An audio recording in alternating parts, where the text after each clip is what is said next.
Garvey and I live in the Crucian Life. Peace. What's up, folks? VI420 Tech9 Promotion, Mr. Kaz, with another episode of Livin D Crucian Life.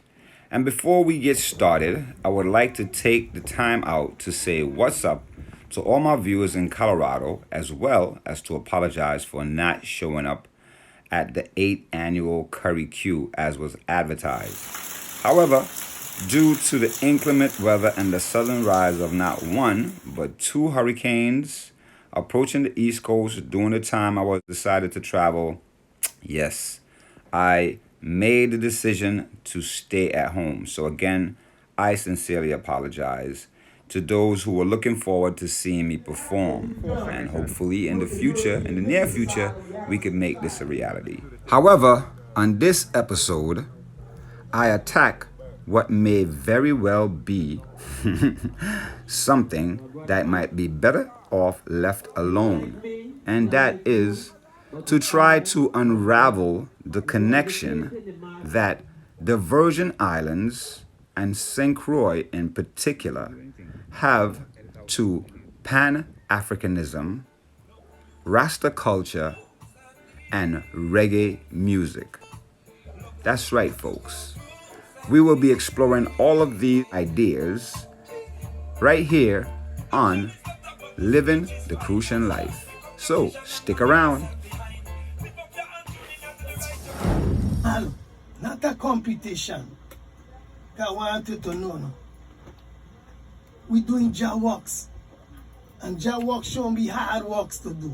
How long Rastafari I call you? So long, long time. So long Bingy man been a want you. So long time. I said them come with them tax and them vaccine. The one George Soros, Bill Gates and Fauci. Them nah go trick me. How long Rastafari I want? So long. The Virgin Islands and St. Croix in particular have a long history of African descendants calling for self-governance, equality, and justice. Bud Ho, Queen Mary Thomas, D. Hamilton Jackson, and more recent, the Honorable Adelbert Bryan and the legendary Mr. Mario Moorhead. Just a few of the people who did more than just raise a voice for a cause.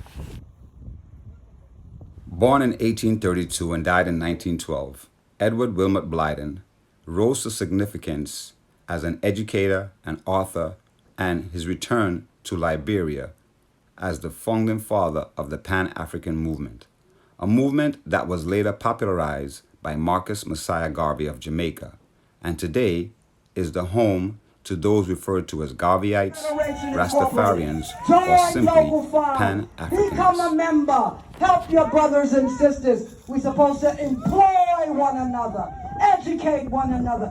Come in. We need a juvenile unit. We have to be relevant to the young people.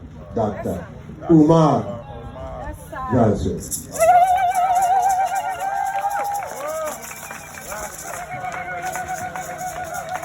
Can hear you?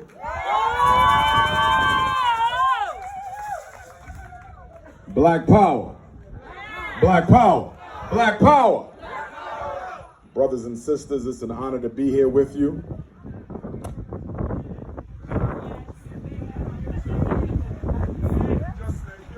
There we go. 9 years, too long, since my first visit to St. Croix.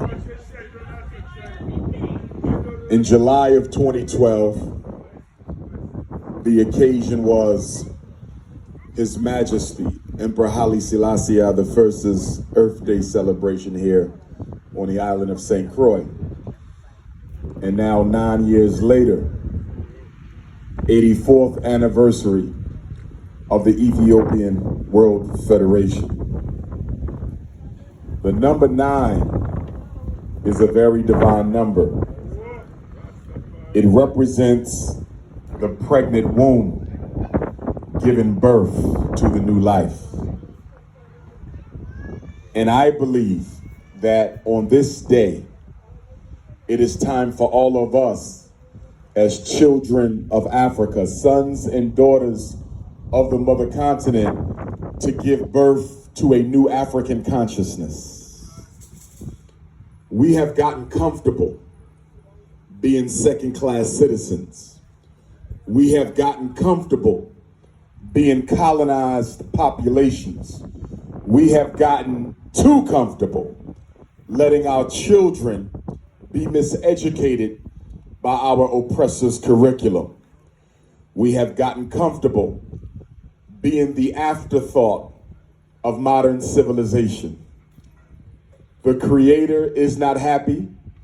The ancestors are not happy that the children who are supposed to be first have allowed themselves to become last. The most honorable Marcus Messiah Garvey said, if the black man and woman are not careful, you will drink in all the poison of Western civilization and die from the effects of it. Whether we look at COVID, Mr. Garvey said the Jew is always a Jew first.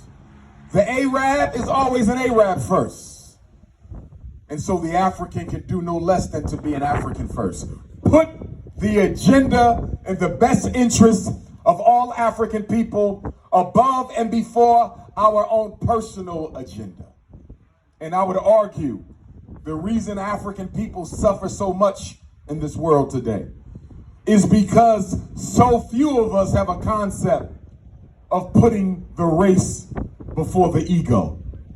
In fact, I always say you couldn't have a Negro without the ego, because if you take EGO out the word Negro, there's no Negro left.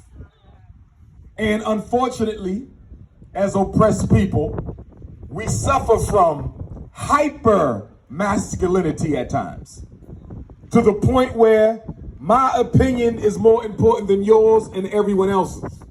I'm the only one with the solution.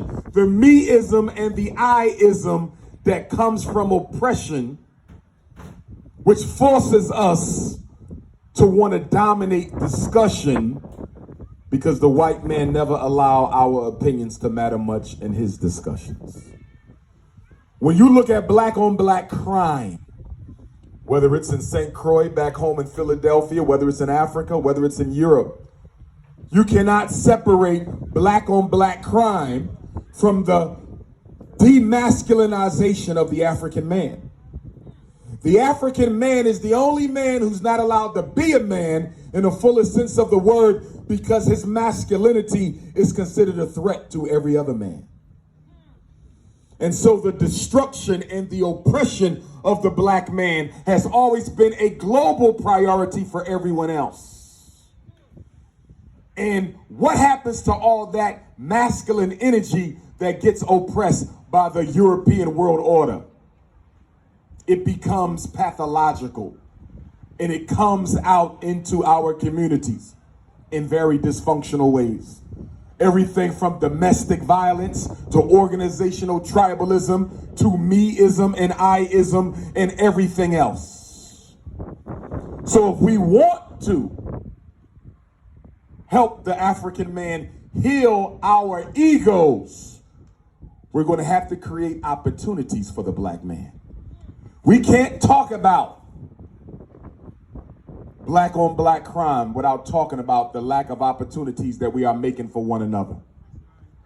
We can't talk about black men getting married and staying loyal to our beautiful African queens if we don't give our black men opportunities to become the breadwinners in their households. Black men are not lazy. They need opportunities. It's not that they don't want to be loyal to their women, but they want to be able to come home with their heads held up high. Brothers and sisters, being African is a blessing.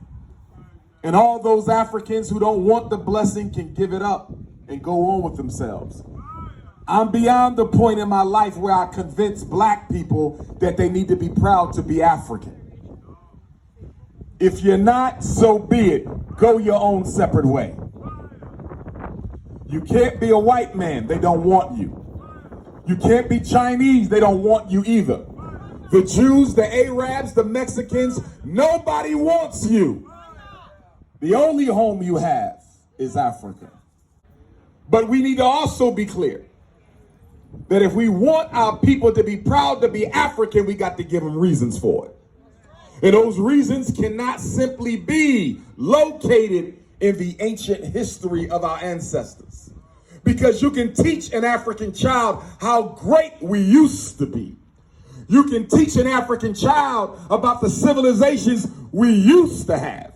You can teach an African child about all of the great inventions that we manifested a long time ago. But if you don't show them greatness now, if you don't show them opportunities now, if you don't give them a reason to be African now, you will not rescue them from the trappings of European indoctrination.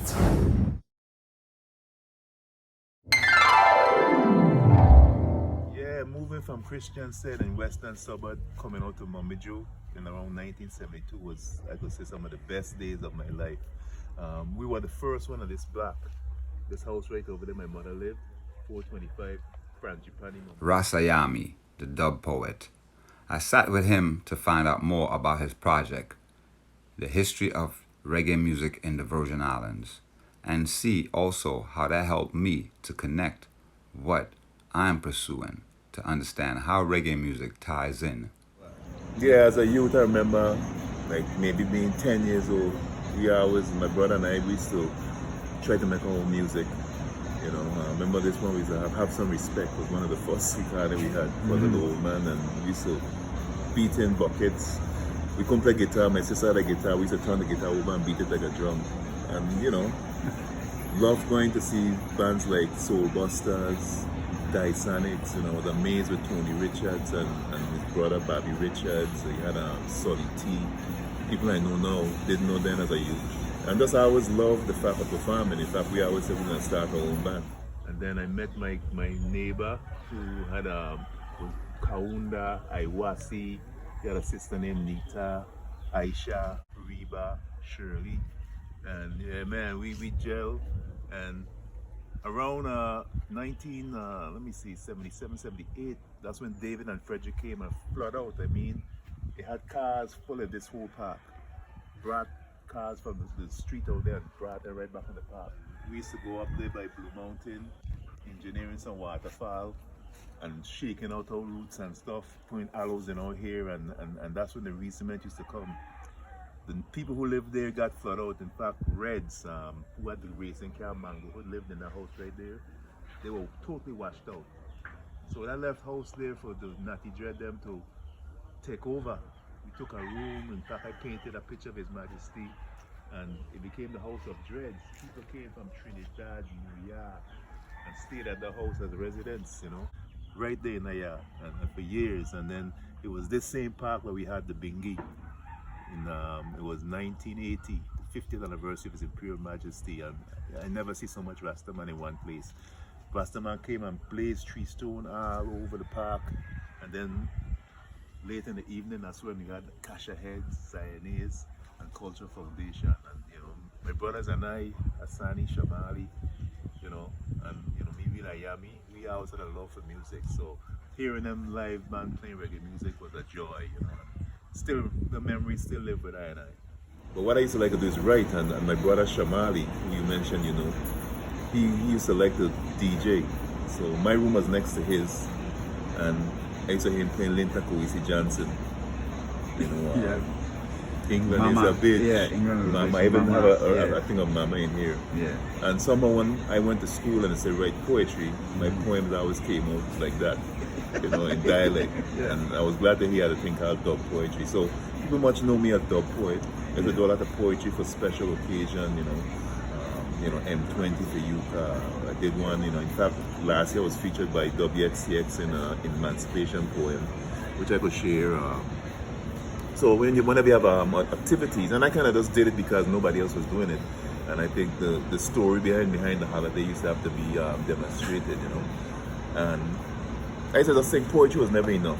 People didn't pay attention, you know, enough. People say write a book, but a lot of us, we don't read. So I became a performance poet. It was this white tall guy named Marty Campbell.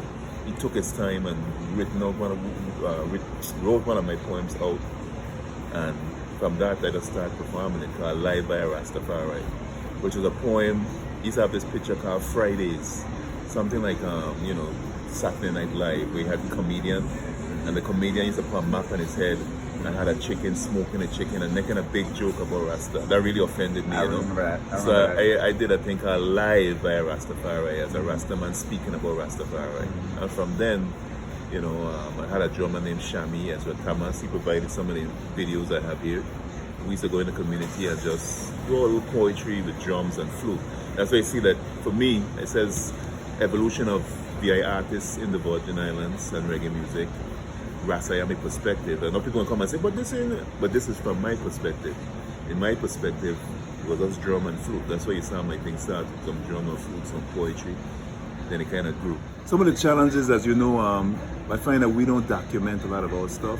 And even when I perform music, I used to tell folks, don't worry about people not showing up. Video it. And this here is evidence that things that happened some 30, 35 years ago can still be relevant now, because we were able to take the VHS video, convert it digitally to now, you know, go on Facebook, go on YouTube. So the big challenge was a lot of people didn't save records of this stuff. Visually, pictures are hard to get. So it's been taking some time to put it together, but as I was saying before, the whole production of this kind of was inspired by me going on YouTube and looking up Bob Marley. You could get the life of Peter Tosh, how reggae started, even in Britain. And I'm like, we have some talented people here, and nobody in the world doesn't really know. Some people think this thing started with Pressure or Midnight. But I know the struggles of some of the bands back, like Jesus and the Kasha Heads, the Creation Rebels. We had Umoja who playing for years. Now, you know, the bands them, of all the bands them, Umoja's still out there making music up to today. But I thought it was very interesting and, you know, a need for people to know this and to document this and have it in the archive for generations to come to see where we started from. And over a short period of time, the caliber of reggae music that we are now producing, that turning heads of even some of the Jamaicans. Most definitely, I think it's very important. Again, I'm so afraid that something happened to me before I finished it. I'm trying to share it with much people to get it out there, because it'll be lost. Just amazing to me that a lot of people don't have copies of this footage. Some people who have it don't have the interest of getting it out there. But one of the things I hope to do and get done is get it out there, archived, so that it can be accessible to anyone who wanted it. You know, so it is a very important thing, and I give thanks for the people who taken the time to publicize it, like yourself. You know, Doug Canton, who put some of his time to help me separate the VHS footage and put it on, you know, digitally. Ogami Wilson, that worked with me for a very, very discounted price. And we're looking forward. The first instance of me seeing a real reggae band was November 2nd, 1980. And it was Jesus and the Kasha Heads, Cultural Foundation, and then Zioneers. And my wish is by November 2nd of 2021, I'll be able to have all the people involved come forward and view, what we say, 40 years of evolution of reggae music in the VI. Other than my phone number right now, I have started a YouTube channel, but again, it's not active yet. I'm still a novice with the whole, you know, YouTube and thing. I'm learning from people like yourself, but I could give my phone number. It's 340-642-0417. If you have some footage that you think might be of interest to us, we'll definitely, you know, look at it and review it and include it. If you want to make a contribution, again, you can give me a call and you can make arrangements. I'm definitely looking for sponsors, because, again, I'm reminded that this is a very important work, and it has a lot of value historically, educationally, and musically. And 340-642-0417, Rasayami, aka Bevan Smith Jr. 2, 3, 1. Yo, this is La Rebel. You're watching VI 420 and we're living the Crucian Life.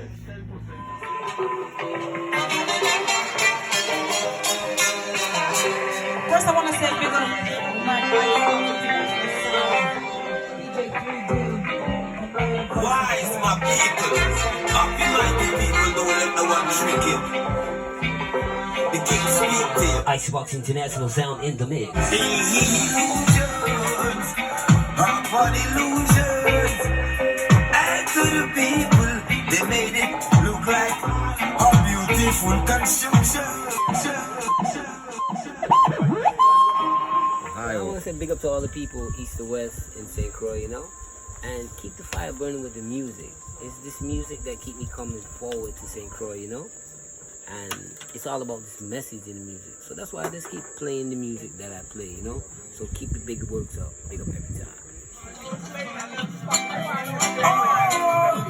Don't you waste no time. Tune out to tune Ice Walk International Sound. Why not play the VI special? Why not?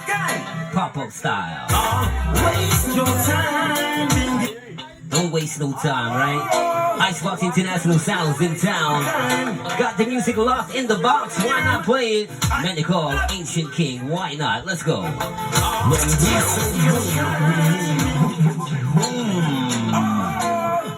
Don't you waste no time. Get to use discipline your mind. I hear should I tell my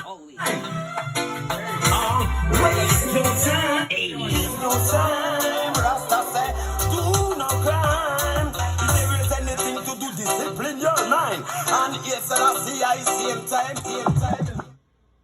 Hey, Zion is a place where we live with love and walk with love. So I'm treading through the VI right now. Welcome to VI International Thursday as the road through the VI vibes. You know what I mean? Large up all out there, large up. Hey, living the crucian life, you know. Hey, it says VI 420 and it's 342. But I'm gonna tell you one thing, when we live in this crucian life, just know, living the VI life 420 and walking with love. Large up my brethren, cause money. And I got a large up to I with my sister to I was on the level of a rebel. You know what I mean? So we tried.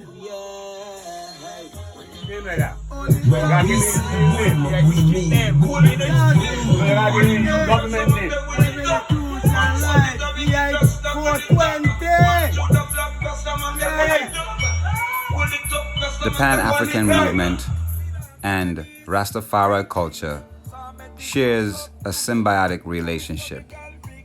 From the both of those came the music that gives a voice to those, the poor and disenfranchised around the world, calling for justice, equality, and self-governance.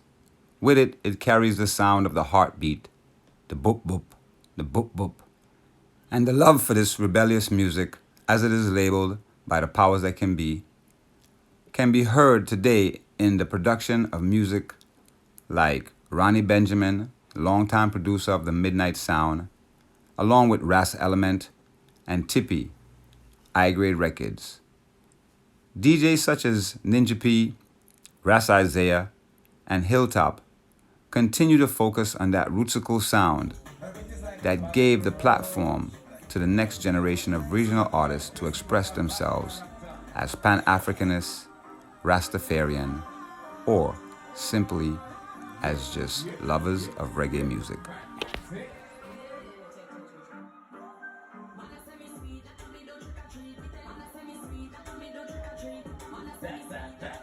Go ahead. Yes, I greetings to the whole world, and I live in the Crucian life. Love alone.